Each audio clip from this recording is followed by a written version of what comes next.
ಚಿಕ್ಕಮಗಳೂರು ನಗರದ ಉಪ್ಪಳ್ಳಿ ಗ್ರಾಮದ ಗ್ರಾಮದೇವತೆ ಶ್ರೀ ದೇವಿರಮ್ಮನವರ ಕೆಂಡೋತ್ಸವವು ನೂರಾರು ಭಕ್ತರ ಸಮ್ಮುಖದಲ್ಲಿ ಅದ್ದೂರಿಯಾಗಿ ಜರುಗಿತು.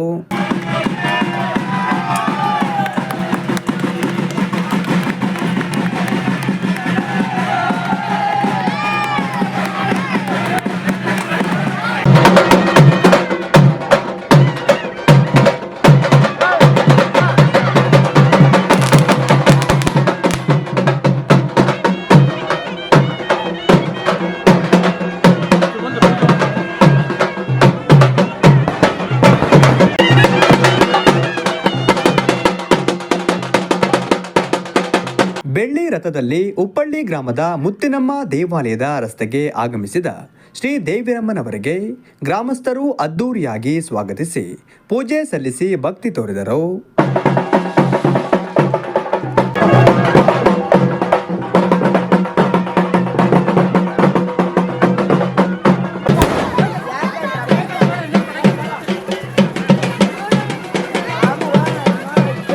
ಗ್ರಾಮಕ್ಕೆ ಶ್ರೀ ದೇವಿರಮ್ಮನವರು ಬರಬೇಕು ಎಂದು ಗ್ರಾಮಸ್ಥರು ಹಲವು ವರ್ಷಗಳಿಂದ ಬೇಡಿಕೆ ಇಟ್ಟಿದ್ದರು.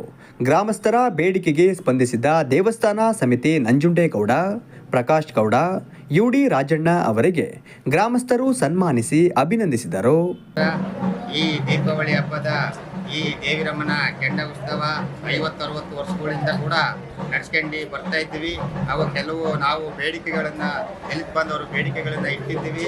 ಅದನ್ನು ಕೆಲವು ಕೊಟ್ಟಿದ್ದರು, ಬೇಡಿಕೆಯನ್ನು ಈಡೇರಿಸಿದ್ರು, ಕೆಲವು ಕೊಟ್ಟಿರಲಿಲ್ಲ.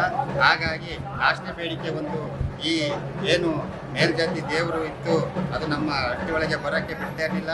ಹಾಗಾಗಿ ಇವತ್ತು ನಮ್ಮದು ಈ ವರ್ಷ ಬೇಡಿಕೆ ಬೇಕೇ ಬೇಕು, ನಮ್ಮ ಹಟ್ಟಿ ಬರಲೇಬೇಕು, ಅವಾಗಲೇ ಸಮಾನತೆ ಬರೋದು, ಅವಾಗಲೇ ನಾವು ಒಗ್ಗಟ್ಟಾಗೋದು ಅನ್ನೋ ಒಂದು ದೃಷ್ಟಿಯಲ್ಲಿ ನಾವು ಕೇಳ್ಕೊಂಡಾಗ ಆಯ್ತು ಈ ಸಲ ಕಳಿಸ್ತೀವಿ ಅಂದರು. ಹಾಗಾಗಿ ಕಳಿಸಿದ್ದಾರೆ. ಅದ್ದೂರಿಯಾಗಿ ದೇವರು ಇವತ್ತು ಮೇಳೆಯಲ್ಲಿ ಸಾಕ್ತಾ ಇದೆ. ಎಲ್ಲೂ ಕೂಡ ಯಾರ ರೋಡಲ್ಲಿ ಇದ್ದಿದ್ದು ಇವತ್ತು ಅದ್ದೂರಿಯಾಗಿ ಸ್ವಾಗತ ನಮ್ಮ ರಾಜಬೀದಿಯಲ್ಲಿ ನಡೀತಾ ಇದೆ, ನಾವು ಕೊಡ್ತಾ ಇದ್ದೇವೆ. ಹಾಗಾಗಿ ಇದು ಒಂದು ದೇಶಕ್ಕೆ ಮಾದರಿಯಾಗಿ ಆಗಬೇಕು ಉಪ್ಪಳ್ಳಿ ಊರು. ಹಾಗಾಗಿ ಇಲ್ಲಿ ತಾರತಮ್ಯ ಜಾತಿ ಭೇದ ಭಾವ ಇಲ್ಲದೆ ನಡೀತಾ ಇದ್ರೆ ಸದಾಕಾಲ ಎಲ್ಲರೂ ಕೂಡ ಸುಖ ಸಂತೋಷ ಆಗುತ್ತೆ. ಇದೇ ರೀತಿ ಮುಂದರಿಲಿ ಅಂತೇಳಿ ನಾನು ಈ ಸಂದರ್ಭದಲ್ಲಿ ಹೇಳಕ್ಕೆ ಇಷ್ಟಪಡ್ತೇನೆ. ಎಲ್ಲರಿಗೂ ನಮಸ್ಕಾರ.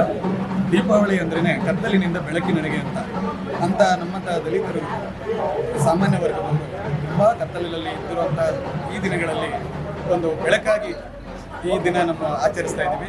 ಈ ದೇವರು ನಮ್ಮ ಗ್ರಾಮಕ್ಕೆ ಬಂದಿದ್ದು ಮಾತ್ರ ಅಲ್ಲ, ಎಲ್ಲರಲ್ಲೂ ಬೆಳಕನ್ನು ತಂದು ಈ ದೀಪಾವಳಿನ ಯಶಸ್ವಿಯಾಗಿ ನಾವು ಆಚರಿಸೋಕ್ಕೆ ಅನುಕೂಲ ಆಗಿದೆ ಅಂತೇಳಿ ಕೇಳ್ಕೊಳ್ತೀನಿ. Thank you.